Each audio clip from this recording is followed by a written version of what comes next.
Welcome to Detangle, where we untangle the complexities of life one conversation at a time. I'm your host, Dr. Kinjal Goel, a psychologist and a writer. Do you know who's my favorite kind of guest on Detangle? The one who needs no introduction. And when it comes to Mr. Boman Irani, he doesn't need me to tell you about him. Nonetheless, I can't stop gushing about his work, his excellence in the roles we have seen, his love for music, photography, his entire life journey, and so much more. Oh, and we have a fiery rapid fire question at the end, so please stay tuned. Welcome, Mr. Irani. It's such a pleasure to have you with me on Detangle today. Thank you so much, Dr. Kinjal. It's so good to be here. And it's going to be a lively conversation. I can already sense it. Well, I'm really looking forward to this one, so let's just get started. Take us to the beginning of your Bollywood career, sir. You were in your 40s, defying all the preset norms of Bollywood. Tell us what it was like for you then.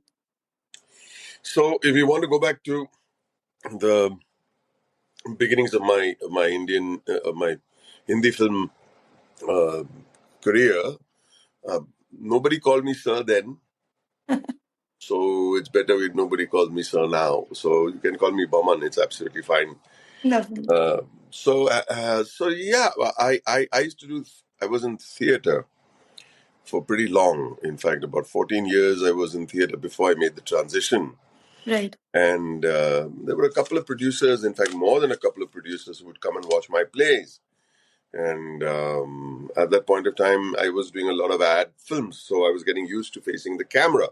Hmm. And Ram Madhwani came and watched 3 of my plays on the trot.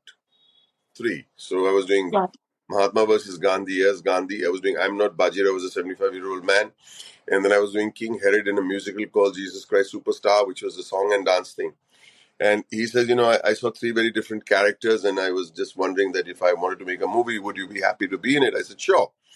But it was an experimental film called Let's Talk, which was shot on digital. I mean, the digital from back in the day, which wasn't a very great quality, but we couldn't afford to do it on film. Hmm. And here we are, shot this film in 7 days as an experiment. We sent it to a few festivals and nobody really saw the film. But Vidu Vinod Chopra, Right. saw it in his office and called for me and said, when I do my next film, I want you to be part of it. And that was it. And I said, what's the film? He says, nothing yet, but when something comes along, I'll let you know. I said, okay, and he disappeared. And then he invited me to listen to a narration of a film which you may or may not have heard of. I'm not sure. Let Hmm. me have not heard of it. It's a film called Munna Bhai MBBS. Ah, of Yeah. course. And it's thanks to Let's Talk that I met Vidu Vinod Chopra. Thanks to Vidu Vinod Chopra, I met Raju Hirani.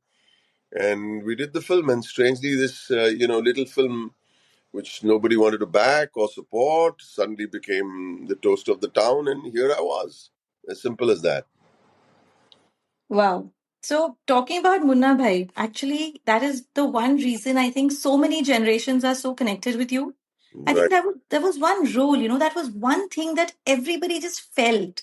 I mean, I remember that scene when Dr. Asthana would laugh when he was angry. right, His helplessness, the frustration, the anger, it was palpable. I mean, the audience would laugh nervously, right, not knowing what exactly it is that you would feel. right, And another scene that comes to my mind is the one from Mehta Boys, your most beautiful release right now. right. That car crash when the father and son are talking Mm-hmm. and they are out of breath with their emotions and everything just tumbles out. It kind of ties the whole movie in that one knot. For me, Yeah, that was the defining moment of that particular film. right. But when you do such intense scenes, does it affect you psychologically? Do you need to prepare for it or do you need to take a break after these scenes are shot? Honestly, back in the day, maybe I used to take some time to come out of it. Hmm. Uh, and I can understand. I can understand that it is sometimes difficult. But no, I've got other responsibilities. Especially for Mehta Boys, I had the responsibility of going, checking the shot, making sure what's the next shot, prepping the other actor, instructing him, instructing this. And so I can't afford to be You Right. have to learn to do the switch on and switch off. Um, because, I feel we're telling a lie. Actors are lying. Mm. It's nothing but pretending to be someone you're not, pretending to be in an emotion that is not really personal. It's Right. personal to the character. So you are the character in that moment. So you tell the lie. And if you're a good liar, you'll be able to unlie yourself. So Okay. eventually, what is truthful in the moment is truthful in the moment. But once the moment is over, I suppose you're being untruthful if you're saying, I got stuck in the character and I don't know, maybe I'm not such a great actor. But Ah, well. yeah, you know what I'm saying. But Right.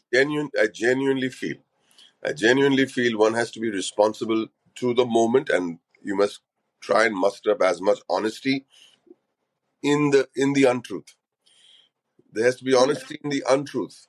You must try the, your your best to be as convincingly uh, truthful in the lie.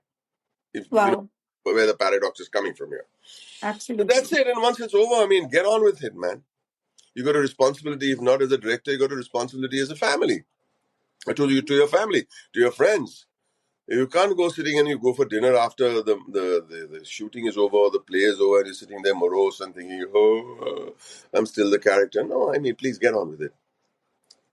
Yeah, Fabulous. Well, that's a very beautiful way of understanding truth and lies. I right. could read a whole book if you wrote just about unlying your life. So, well, you spoke about working as a theater artist for so many years. But when you began that journey, did you ever feel stage fright, or later, did you ever feel imposter syndrome? No, never. Stage anxiety, maybe, because fright, no. Fright has got to do with the sight of an audience. Hmm. And I thrive on an audience. So we can take that out of the equation. But Beautiful. anxiety that, you hit the note. It's like hitting the note with the first note of a song. Hmm. If you don't have a chord given to you and you just have to go out there and just hit the note, that anxiety. Once I get the sur, and then I'm on. I'm not afraid. Right. I'm not afraid. I don't like to. If I'm afraid, it means that I'm not prepared. Hmm. If I'm afraid and if I'm afraid, it means that I'm not in the moment. If I'm afraid, means that I'm concentrating on something else. I'm concentrating on success. I'm concentrating on audience reaction. Will they like me? Won't they like me? No, no, no. You got to get all of that out of your mind. All you got to do is um, I just want to be truthful in that moment. Because if I'm not truthful in that moment, I'm thinking of 500 other things. And I'm letting fear get the better of me, which is Right. untruthful. Because my character is not living in fear. You know, Well, that's powerful, of course. my character is not living. My character is meant to be, say, in a particular moment, my Hmm. character is meant to be powerful. So then, why would I allow stage fright to come in the way, fear to come in the way? Wonderful. And rehearsal is meant for you to own the stage. Rehearsal Hmm. is not there for you to learn the lines. Rehearsal is meant for you to own the moment, to be in the moment, so that I know that I'm not going to be distracted by audience reactions or what the papers have to say the next morning, or for that matter, what my friends will turn around and say, "Wah wah." I'm not interested in all that. I'm interested in the truth, in lying as best as I can. I love the direction we've already taken with the truth and the lies. Yeah, it's what our lives are all about. True. Well, this is something which I've personally been very curious about. As a former photographer, you've enjoyed being on the other side of the lens. You have seen what the lens can show you. Yes. But when you went on the other side now as an actor, did it help you in honing your expressions, your acting skills? Because you know what the lens sees. Okay, expressions is a bad word for me. Okay. If I'm concentrating on how I'm looking, Hmm. then I am unconcentrating, if that's the word, Hmm. from what I'm feeling. So, I'm very wary of that word. Oh, my expressions were good. Acting is not Okay. about expressions. Acting is about what you're feeling, the truth of the moment. So if I'm concentrating on how I'm going to be looking in a vain way, number one, or Hmm. are my expressions coming out well? I find that problematic for an actor. Well, You I stand corrected. Yes. no, I'm not. No. This is an actor's perspective. I'm not correcting you, Dr. Kinjal. I'm saying that what the audience sees is expression. Right. No, but I like this perspective. I like your Ah, understanding of expression, which is very different. right. An audience sees an expression. The audience Hmm. is seeing, for starters, the audience is seeing an externalization of what you're feeling. And Right. then as you get closer and closer to the character, they start feeling what you're feeling. Hmm. And that's the job of the actor, for some form of uh, putting the audience in the boots of the main character. Make, Letting make them them join in your lie. yeah, let them get an idea of what you're feeling. Where's the empathy? Hmm. Audience doesn't will go, should later on say, oh, that was a good performance. But if they're saying, oh, look at him, he's screaming and shouting and acting so well, Hmm. that's not good acting.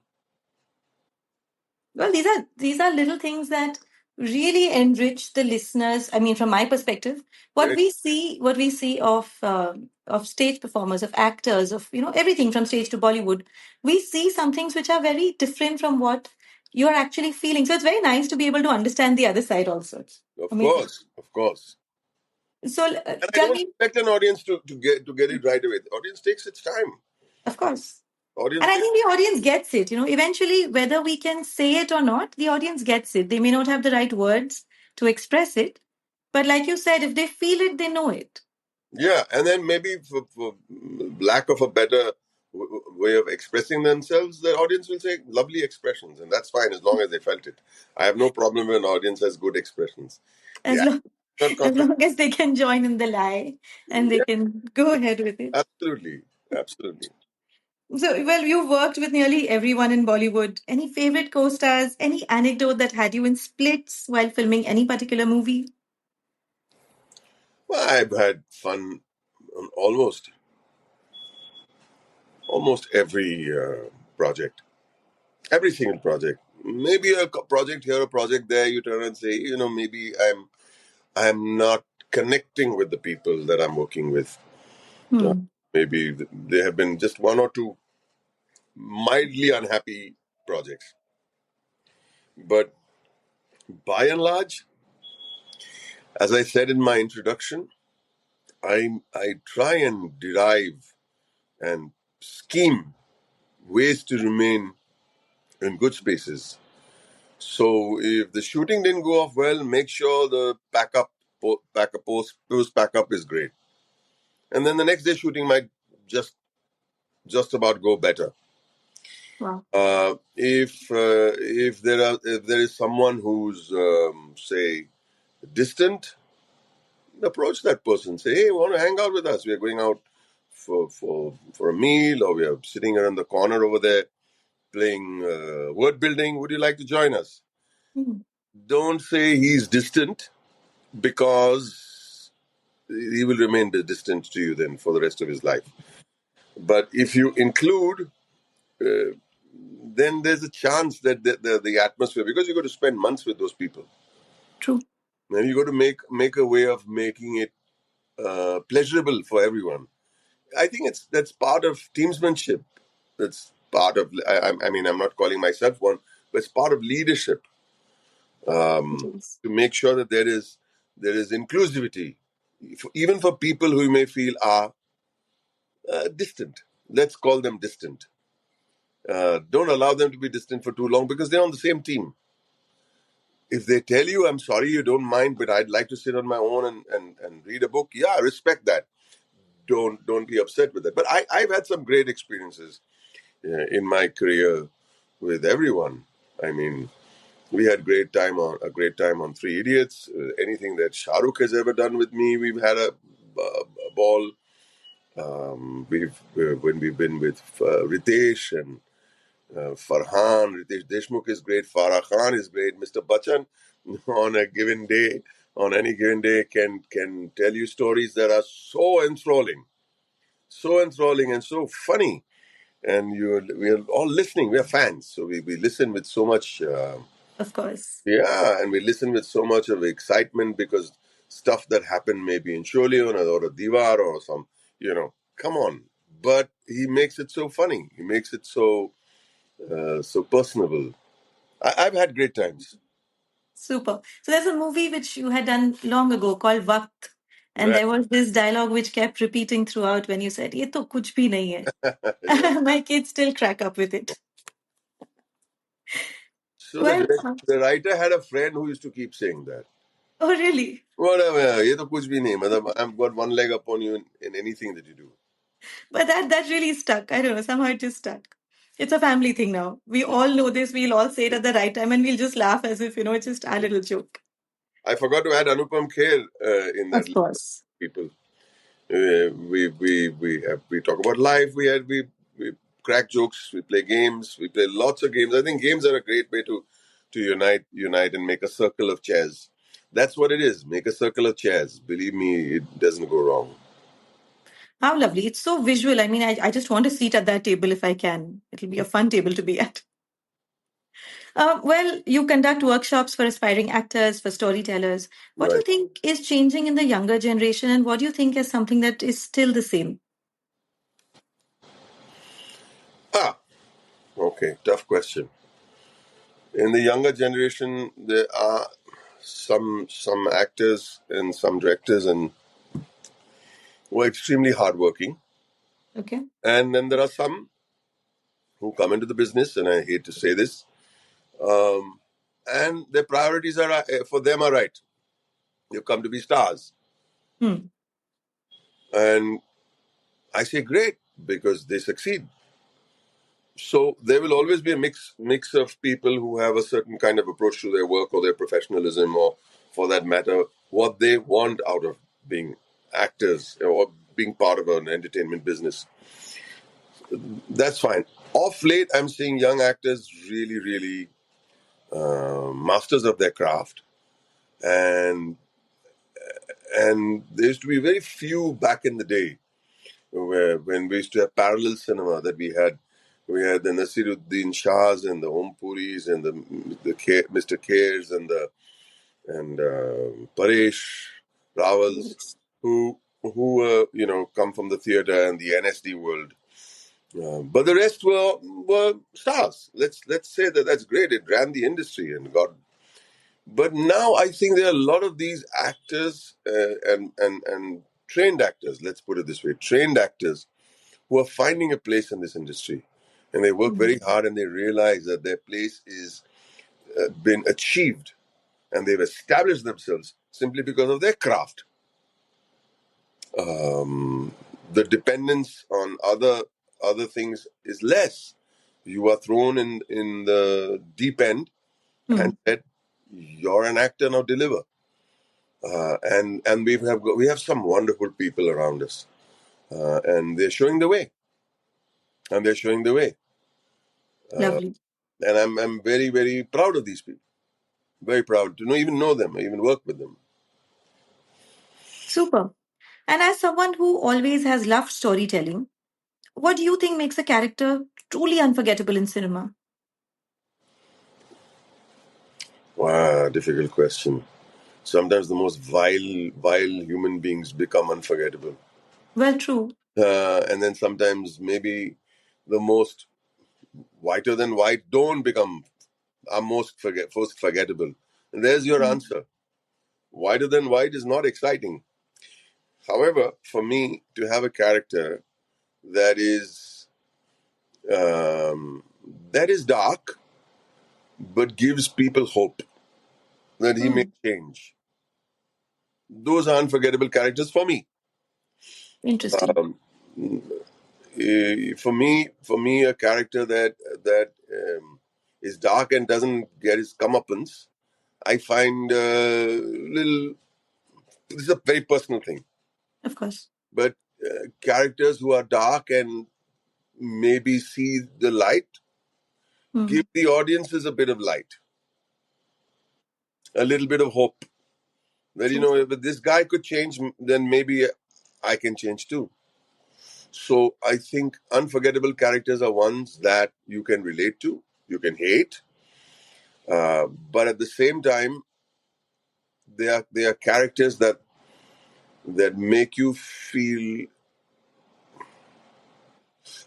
maybe even if it's anger or love. I don't know what it is. The emotion has to be strong. Otherwise, there's no point in having those characters. He can't be telling a Hmm. story. He should be evoking some kind of a response. Hmm. Like in Khosla Ka Khosla, the character was dark and Hmm. he was a pathetic character because he did not have the respect of his son, and that made him interesting. Imagine if the son's angle was not there, that he did not want to change because he wanted the respect of his son. He did not start wearing golfing shorts, Hmm. blue. He said he just did it to impress his son, but he's impressing the son wrongly. But he's trying, you see. So he looks pathetic, actually, which means that I hope he understands that there's more to it than wearing golfing shorts to impress and find respectability. That makes the character interesting for me. In Three Idiots, the character becomes interesting simply because he's boring, but at the same time, he allowed himself to admit to his mistake.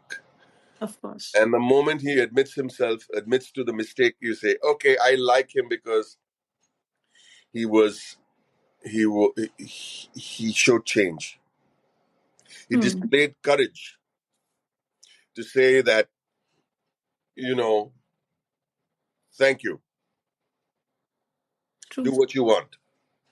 So you can love them or hate them, but can't ignore them. That's simply put, yeah.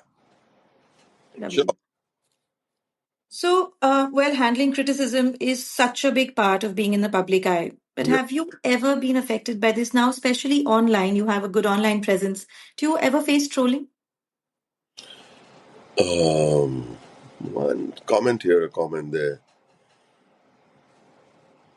But Uh, nothing significant. Nothing significant in that sense. So people might turn around and say, I didn't like. That's okay. You have every Hmm. right to not like. You paid good money for it. Fair. But nothing wild, really. Just, No, not. okay. Fabulous. Is there something about your field of work, whether it was theater or movies, that nobody taught you and something that you wish somebody had taught you early on? Mm, wow, that's a good question. Well, so many things, but then at the end of the day, if you're a good observer Hmm. of humanity, of people, of human behavior, behavioral science, um, your peers, your seniors, and people who are making mistakes, you learn by observation.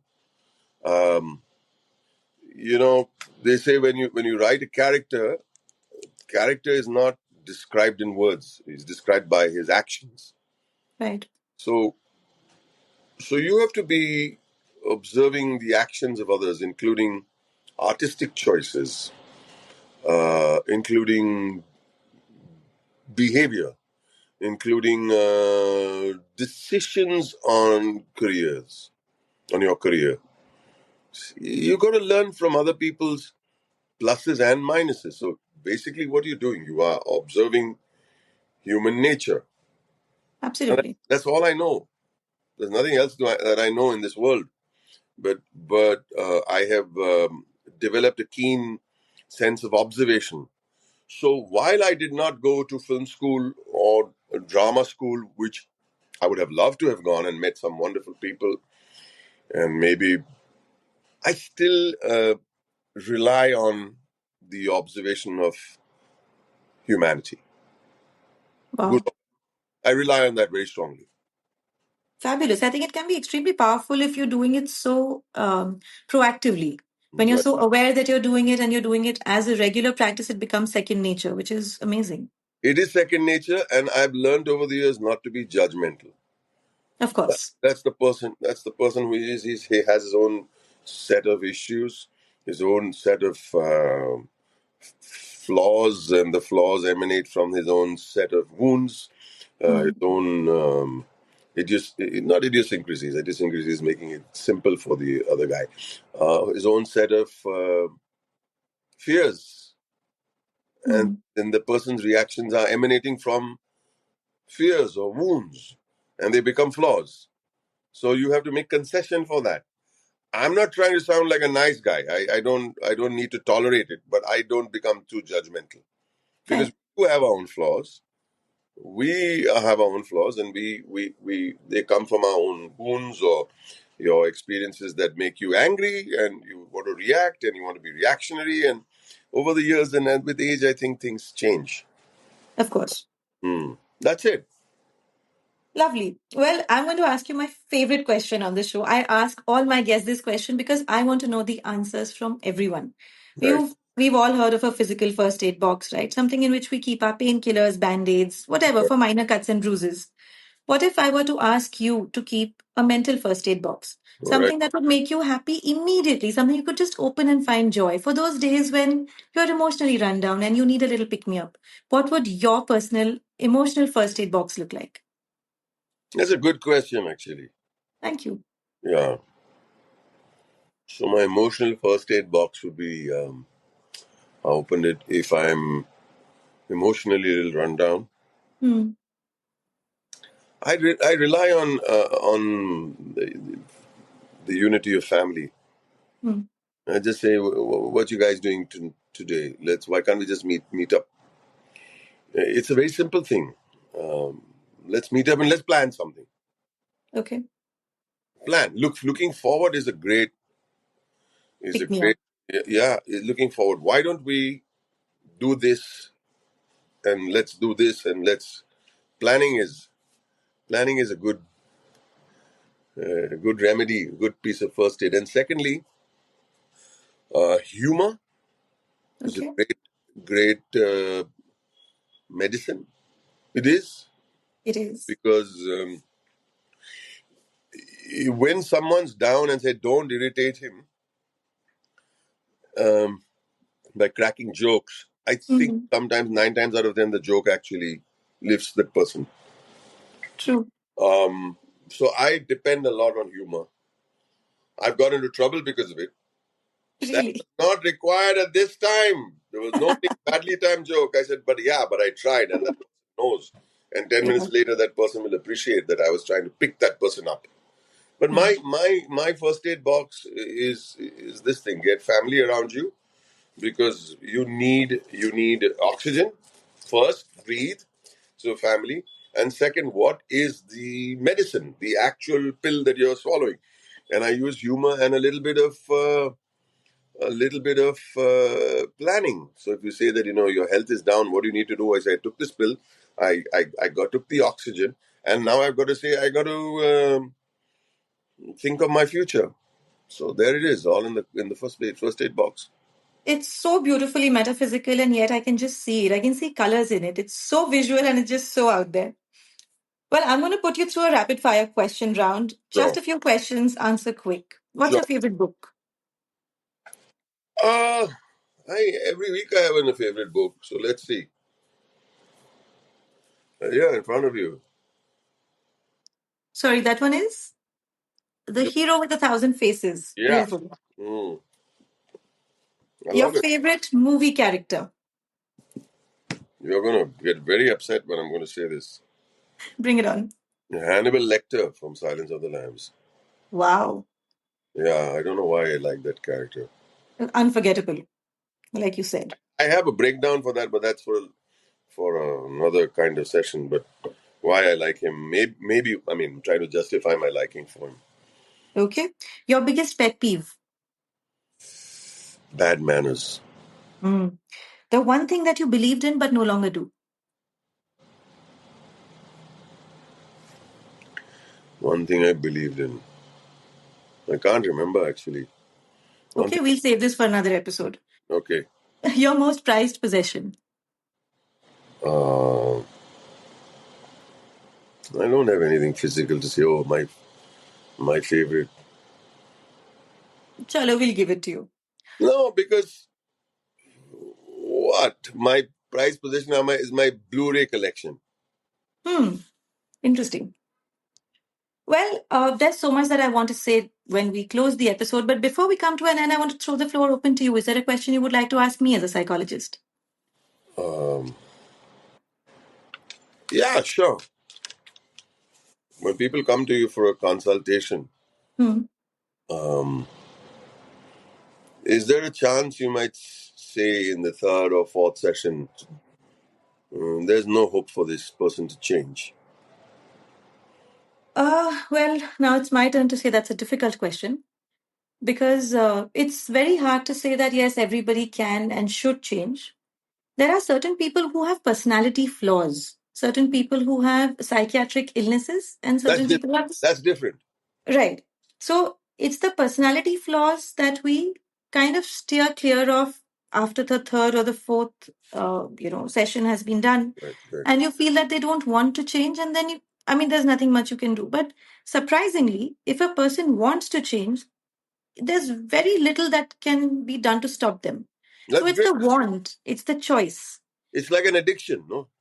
Right. You So I can't mean, tell there are. someone to stop smoking when Hmm. that person does not want to give up smoking. People are Right. comfortable in their skin of having those personality flaws. You can't do anything about it, right? Correct. So when a family member brings us a patient Mm-hmm. and says, okay, change them, now that is our red flag. But when somebody says, Uh, look, I'm suffering with this personality flaw, can you help? mm. That is when we really, put in everything and help them change. So I hope that answers. To a certain extent, yes, yes. Well, Just to add to that, sure. just to add to that, in screenwriting, you mentioned spiral bound. This is what I do. Hmm. I teach. I enjoy teaching. I think that's a great go-to to when Oh, I'm. yes, of course. That's a great go-to for me on a personal level. Hmm. But when we write for a character, we all the ill luck, let's call it luck, that Okay. fall in the character has got to do with this phrase that we repeat very often. When something bad happens to a character, we say, make sure the character does it to himself. So Oh, the phrase is the character is the protagonist is the architect of his own misery, hmm. stroke happiness. Eventually, you can do what you want to help the character, but as the good Bible book says, God helps those who help themselves. So, so, so even for a character, you can't write a character that is it's all bad luck, bad luck, bad luck, bad luck, unless the movie thematically is about bad luck. But I True. don't believe that because sometimes you may have a streak of bad luck, and then it's up to you to change. Absolutely. It's up to you to bring, and this new word that people keep using, manifest it, manifest it, manifest it. Right? It's very boring to hear it, but yeah, that's right. The positivity can change bad luck also. So in a film, there will be only one event in the entire film of 2 hours where there's an external bad luck. The Hmm. rest of it, all the bad luck that has befallen this character has to do with his own actions. It reminds me so much of Ayn Rand and the way she constructed Yeah, characters even at that time. yeah. It's I so mean, intense. Howard Hawk is an idiot. I mean, he needs to see you. He, you know, he doesn't understand what's good for himself. True. And I think it's just so amazing that, throughout this, what we've had right now, this conversation, I have experienced something which I didn't know about you. So if I were to ask you something people don't know about you, is that you have this rigorous commitment to happiness, which is you're not chasing it, you're not trying to find it, you're trying to No, create it. You're not even, and you're not creating it for yourself, but you want to create it for everyone around you because no one can be okay unless everyone's okay. So there is this intense commitment to happiness, which is very proactive, which is amazing. I mean, very, very rare to find. Yes, everybody wants it, everybody looks for it. and people claim to find it in some, spot of their lives. But this Mm. is amazing. I mean, I would trump this over rigorous curiosity also. I mean, Yeah. just go ahead and be happy. I tell you something that maybe what people may not know of, but I would have loved to have been in the world psychology.